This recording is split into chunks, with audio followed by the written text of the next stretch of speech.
Due to my theological background, I've grown up and learned under a wide variety of denominations, including Lutheran, Presbyterian, Anglican, Baptist, and even non denominational. Considering myself to be a little theologically homeless, I found it difficult to find a denomination I was not familiar with for this assignment. So I have decided to research the history of Catholicism in the United States.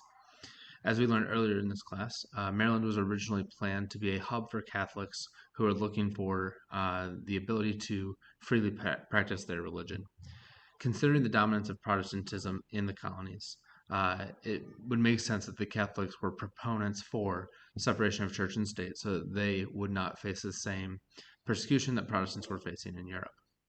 According to Jay Dolan, in his book In Search of American Catholicism, he writes, because of their religious beliefs, Catholics had lived as second class citizens for much of the 18th century, discriminated against politically, professionally, and socially. The Revolution changed all of this. New laws and new constitutions gave them religious and political freedom.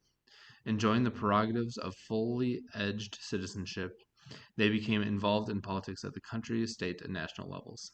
Catholics embraced the idea of democracy as enthusiastically as anybody else. This came as somewhat of a surprise to me. I've noticed through my research, as I'm researching the connection between the gospel message in the early colonies with the political idea of separation of church and state.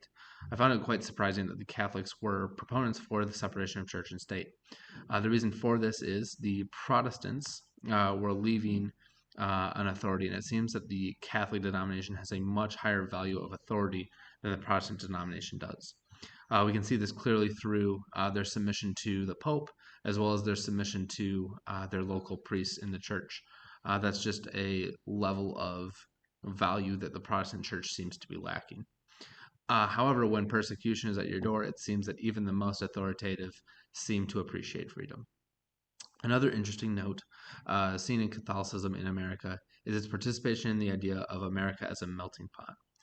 According to The Making of American Catholicism, Catholic immigrants in many cases long sustained extracontinental ties with believers in their Catholic homelands. Through transoceanic and transborder transfers of devotional practices, literatures, and religious objects, and through cross fertilization by clergy and lay travels to and from Rome, as well as particular Catholic homelands, including Ireland, Germany, Austria, France, Belgium, Spain, and Mexico.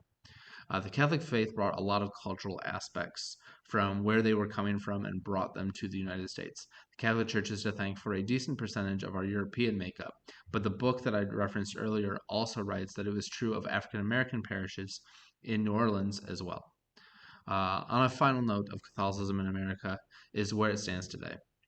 In a study conducted by Maureen Day, she found that when asked whether religious beliefs affected how they voted in the 2016 presidential election, a full 86% of their religious beliefs played no role.